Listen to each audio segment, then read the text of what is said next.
you always talk about, your kids ask for money, the burden of the man, always ask for money. So I feel like I feel you have different like buckets that they're in when they like dealing with money, whatever receiving, like whether it's a job or a contract, whatever it is, whatever. You got some people that's going to just blow it, splurge it. Some people going to invest it, save it, whatever. And some people may like spend it on themselves or their kids. Yeah. So what do you think are like your impulses when you receive, or bills also, I thought that's another bucket. When you receive money, 9 times out of 10, what do you think are like your trickle down effect of part that you're doing with the money? I think that what I'm learning how to do is, and my brother said this to me a few years ago, he said, yo, it's all right to let the money sit in the account. Like my impulse is the moment it go in, it go out. Like, and that's just the God honest truth. It's like, well, even if it's just for my responsibilities, I literally will backtrack some shit. Damn, I ain't paid that nigga that $60 from 4 years ago. Let me send him his money. It's like, soon as I get it, I dish it out. So now, for me, I control my impulse where it's like, if they ain't auto paying coming to get it, I'm not rushing to take it out the account. So I got better with that. But, it was like that forever. Like, literally up until probably this year, like literally probably in the beginning of this year, yesterday. I can get, Yesterday. Yeah, like not yesterday, but probably 2 days ago.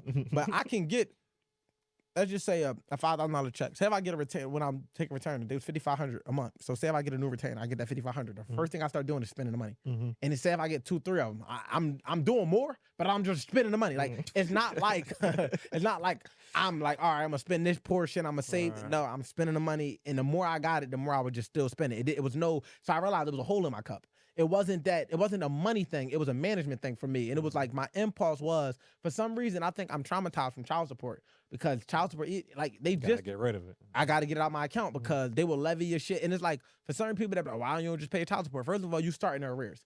People that don't know that, and your arrear that you pay towards be like $25 a month. So yeah, start trying to arrear 3,000-4,000, and they taking $25 extra a month to bring it down. So you could pretty much do the math on how you always gonna be in arrears unless you just cash them out. And who wants to start somewhere with a back bill and give it to them, right? Especially when you don't have to.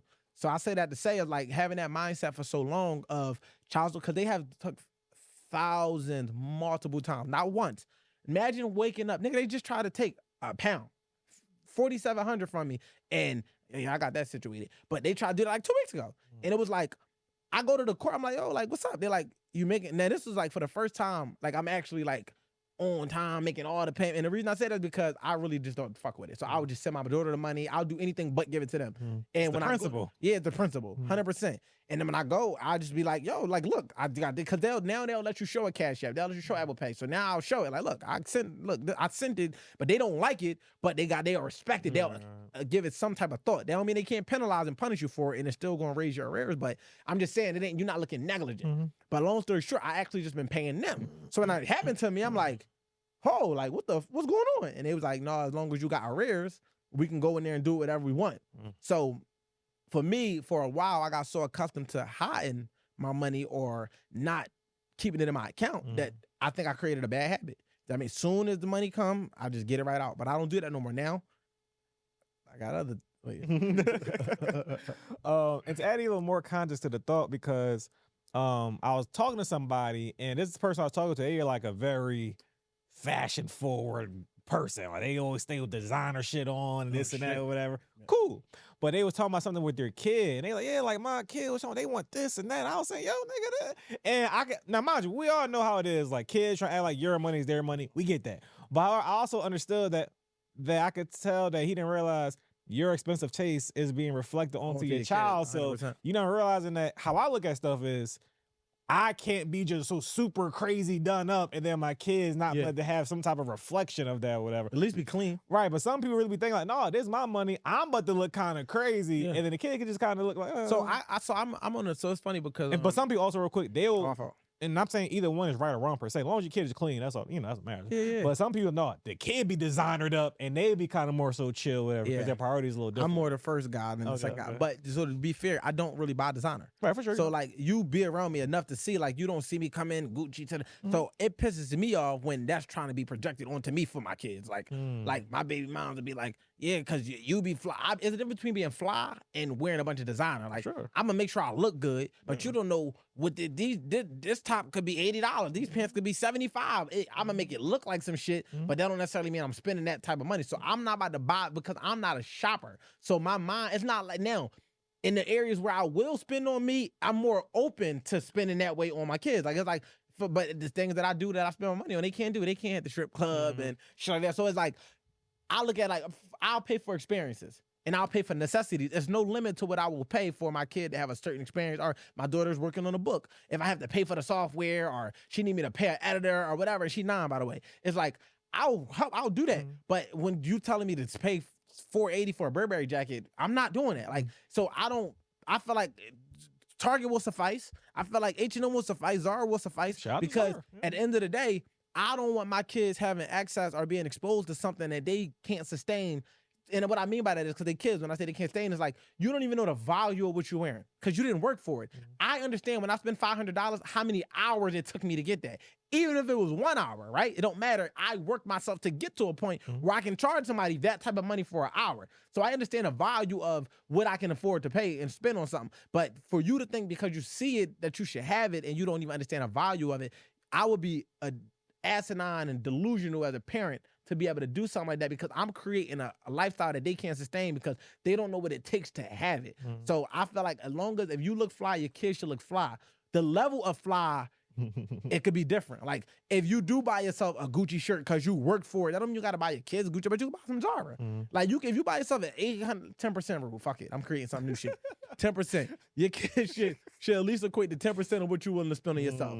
So if you'll spend $500 on yourself, I know $50 ain't much, but you could go in Zara and get a good $50 shirt for a kid. You can get an outfit. Absolutely. So because I work for the money and I'm a businessman, all right, yeah, I might say 20 for me because I probably make more than the average person. But the average person, 10%.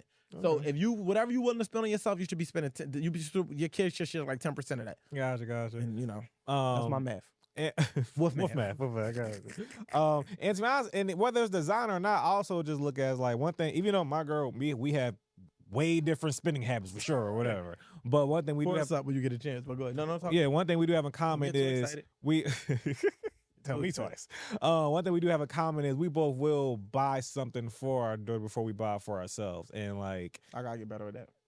I don't buy myself shit. Now, mind you, it ain't but to be like she getting Gucci sneaks. I also feel another thing is what I definitely never do is like project my understanding of value onto a kid. Yeah, like of course not. I'm buying a $500 jacket. How dare you put your jacket on the floor? It's like they're a kid. That's like, what they. It's a jacket to her. Exactly. She actually understands that. Like she don't understand it's $500, but she understands this is just a fucking jacket. Right. So I'm not about to buy like, anything. My people know. My mom and my girl know. Whatever I buy my daughter, I don't give a fuck about it really. Like because you're a kid, you're not supposed to care about it really. When she lose fucking.